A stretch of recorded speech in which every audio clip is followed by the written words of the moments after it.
অবশেষে আদালতে হাজির হলো পরীক্ষিত, যে কিনা তটিনী পরশুরামের কলেজের সবচাইতে খারাপ ছেলে, যে কিনা নিজেকে তটিনীর প্রাক্তন প্রেমিক দাবি করছে।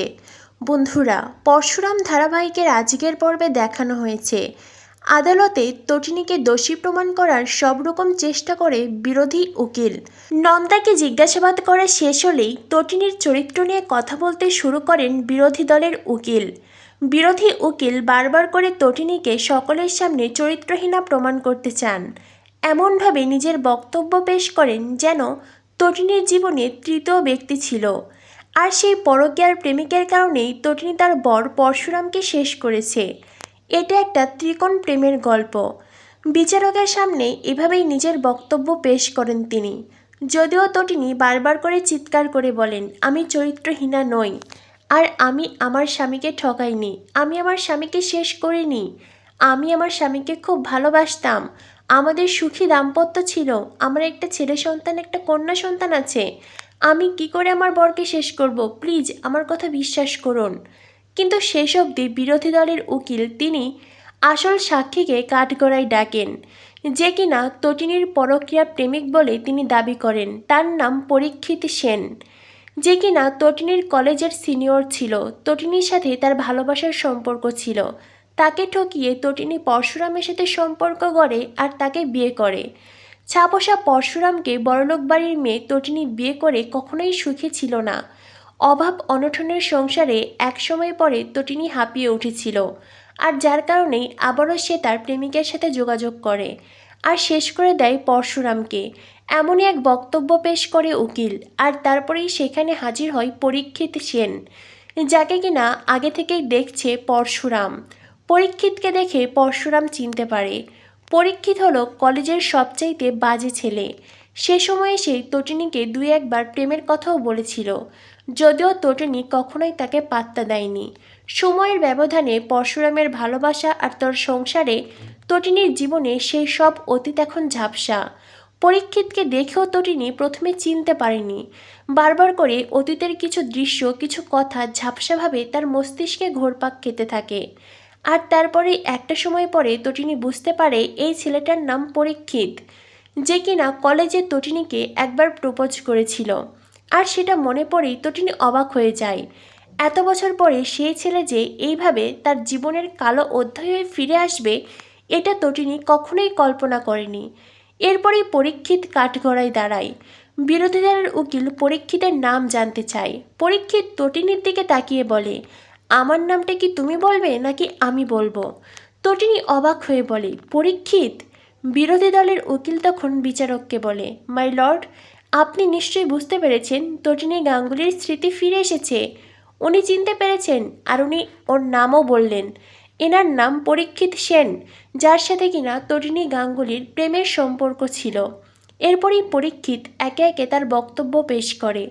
পরীক্ষিত জানায়, হ্যাঁ, তটিনীর সাথে সত্যিই তার সম্পর্ক ছিল, আর সে পরশুরামের ফাঁদে ফেলে পরীক্ষিতকে ঠকিয়ে পরশুরামকে বিয়ে করে। যদিও পরীক্ষিত তটিনীকে খুব ভালোবাসে, তবে তটিনী তার বরকে শেষ করেছে। তটিনী একজন খুনি, আর এই ধরনের মানুষকে সে আর জীবনে ফিরে পেতে চায় না। এছাড়াও পরীক্ষিত পরশুরামের নামেও বাজে বাজে কথা বলে। উকিল যখন পরীক্ষিতের কাছে জানতে চায় তটিনী গাঙ্গুলি কেন আপনাকে ছেড়ে পরশুরামকে বিয়ে করেছিল, তখনই পরীক্ষিত বলে, পরশুরাম ছিল এক নম্বরের প্রতারক ছেলে। ও বিভিন্ন মেয়ের সাথে প্রেমের ছলনা করত, বিভিন্ন মেয়ের সাথে প্রেমের প্রতারণা করেছে, আর তারই ফাঁদে পড়েছিল তটিনী। আর সেজন্যই তটিনী আমাকে ছেড়ে পরশুরামকে বিয়ে করেছিল। আর এই সব কথা শুনে তটিনী নিজের নিয়ন্ত্রণ হারিয়ে ফেলে। অসহ্যকর এইসব বক্তব্য তটিনী আর সহ্য করতে পারে না। সে তার কাঠগড়া থেকে ছুটে আসে পরীক্ষিতের দাঁড়িয়ে থাকা কাঠগড়ার দিকে, আর পরীক্ষিতের জামার কলার চেপে ধরে। ভরা আদালতে তটিনী চিৎকার করে বলে, তোমার সাহস হয় কি করে আমার বরের সম্পর্কে এমন নোংরা ইঙ্গিত করো, আমার বরের সম্পর্কে বাজে মন্তব্য করো, আজ আমি তোমাকে শেষ করে ফেলবো।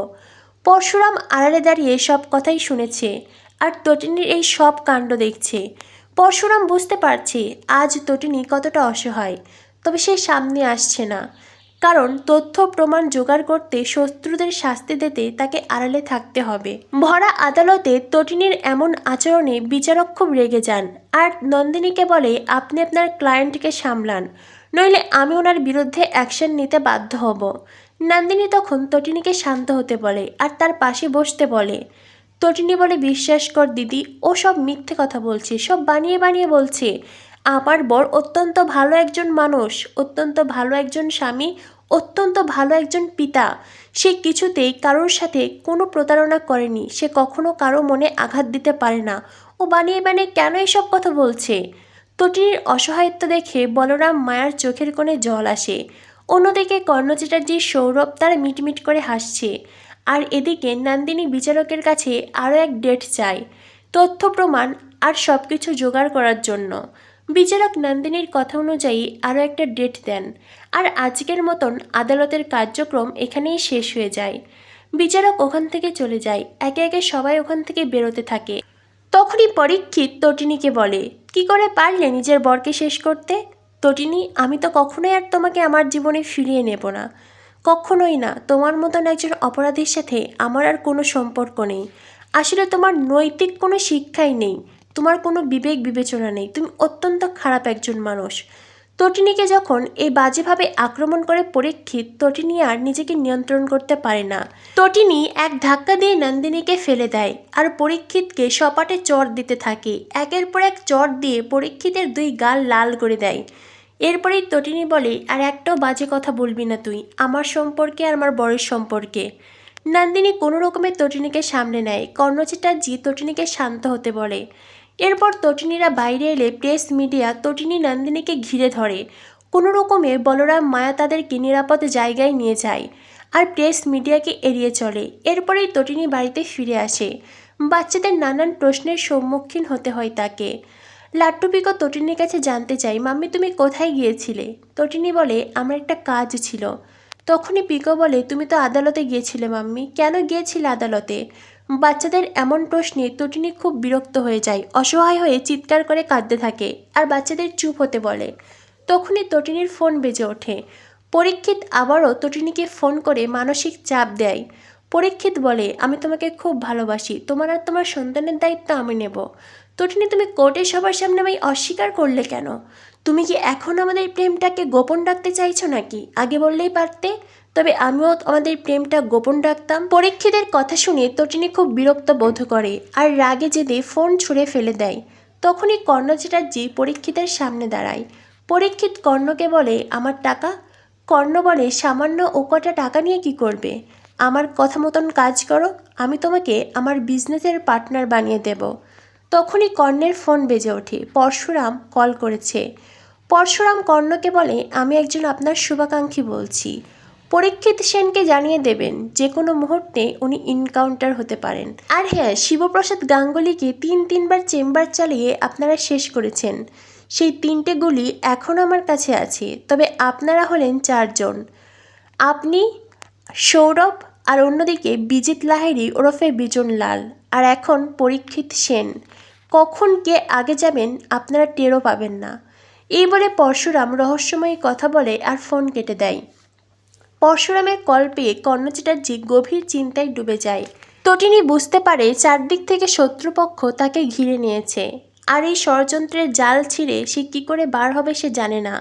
অন্যদিকে পরশুরাম আড়াল থেকে নজর রাখছে। পরশুরাম মনে মনে বলে, তটিনী, যারা তোমাকে কলঙ্কিত করতে চাইছে আমি কাউকে ছাড়ব না। তুমি ভীষণ ভালো তটিনী, তুমি আমার চাইতেও সৎ, তুমি আমার থেকেও পবিত্র।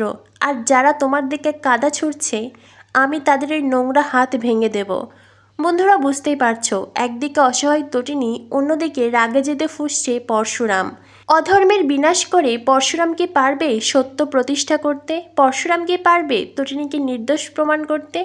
কি হতে চলেছে পরশুরাম ধারাবাহিকে? পরশুরাম ধারাবাহিকের পরবর্তী আপডেট পেতে আমাদের সাথেই থেকো। ধন্যবাদ সবাইকে।